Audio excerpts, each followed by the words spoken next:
Meanwhile, throughout the day yesterday, there was this big story about the 104 deputies, Indian illegal immigrants, being sent back from the United States of America.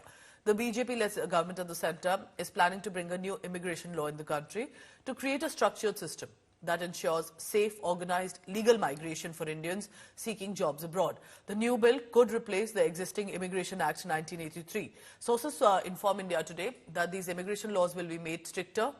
The new bill will be based on recommendations of the Parliament Panel on Foreign Affairs, recommending a complete change in the existing law.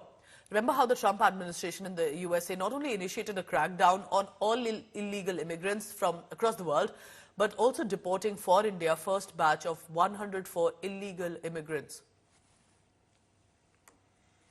देखो हाल तो बहुत ज़्यादा ख़राब है जी। समुद्री किश्ती तो बहुत ज़्यादा खतरनाक होती है, क्योंकि एक तो लहर भी इतनी ज़्यादा तेज होती है, बंदे यार छोटी सी किश्ती के अंदर 40-40 बंदे को उठा के ले जाते हैं। बहुत परेशानी होती है उसमें। माफिया वगैरह? हाँ, माफिया तो मिलते ही है जी। जैसे लूटपाट होती है, जितने बंदे होते हैं ना सभी डॉलर ले लेते हैं, जितने जिसके पास डॉलर होते हैं सामान छीन लेते हैं जो उनको कीमती सामान लगे। हमारे को बताया गया था कि वेलकम सेंटर से आप रिलीज़ हो जाओगे, लेकिन वहाँ ना करते हुए हमारे को प्लेन में डाल दिया गया है, जो एयरफोर्स का प्लेन होता है। उसमें 104 बंदे हम डिपोर्ट होके आए। हाथों में, पैरों में, अपना यहाँ पर जो चेन होती है कमर में, सब जगह थी। मैं सर कनाडा के वीज़े के थ्रू गया था, लेकिन एजेंट की लापरवाही या बोल दीजिए या उसकी बेवकूफ़ी के कारण मुझे ये रास्ते से जाना पड़ा। और मेरा जो बिज़नेस यहाँ कम था, मतलब यहाँ गाड़ी वालों का बिज़नेस नहीं हो रहा है, तो हम पैसे कमाने के लिए वहाँ गए थे। यूएस नहीं जाना चाहता था, लेकिन कनाडा जाना चाहता, जो मेरा वीज़ा था।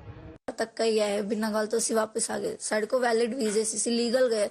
ਅਸੀਂ ਕੋਈ ਬਾਰਡਰ ਕ੍ਰਾਸ ਨਹੀਂ ਕੀਤਾ, ਅਸੀਂ ਕੋਈ ਕੰਧ ਨਹੀਂ ਟੱਪੀ, ਕੋਈ ਕੁਝ ਨਹੀਂ ਕੀਤਾ, ਬਿਲਕੁਲ ਲੀਗਲ ਅਸੀਂ ਖੜੇ ਹਾਂ ਤੇ ਸਾਨੂੰ ਆ ਕੇ ਲੈ ਕੇ ਗਏ। ਖੁਦ ਪੁਲਿਸ ਵਾਲੇ ਆਏ ਸਾਡੇ ਕੋਲੇ। ਤੁਹਾਡੇ ਕੋਲ ਹੁਣ ਵੀ ਲੀਗਲ ਵੀਜ਼ਾ ਹੈਗਾ? ਹਾਂਜੀ, ਮੇਰੇ ਕੋਲ 2 ਸਾਲ ਦਾ ਹੁਣ ਵੀ ਲੀगल ਵੀਜ਼ਾ ਤੇ ਸਾਨੂੰ ਇਮੀਗ੍ਰੇਸ਼ਨ ਕਹਿ ਰਹੇ ਤੁਸੀਂ ਕਿਤੇ ਵੀ ਨਹੀਂ आ सकते 5 साल। जैसा ढंग से उनका अरेस्ट किया ये सही नहीं है, लेकिन कोई इन्फिल्ट्रेशन होता है, बाहरी आदमी गैर कानूनी से घुसते हैं, उनका खिलाफ कार्रवाई करना ठीक है। वो बाहर जिस देश का वो सिटीजन है उनका भेजना कोई गैर कानूनी नहीं है, वो हम स्वागत करते हैं। तब भी हमारा देश में ऐसा जो बाहरी आदमी देश के ख़त्म करने के लिए गैर कानूनी तरफ से यहाँ आ रहा है, तो उनका भी हम उसी देश भेजने के लिए तैयार है, भेजना जरूरी है।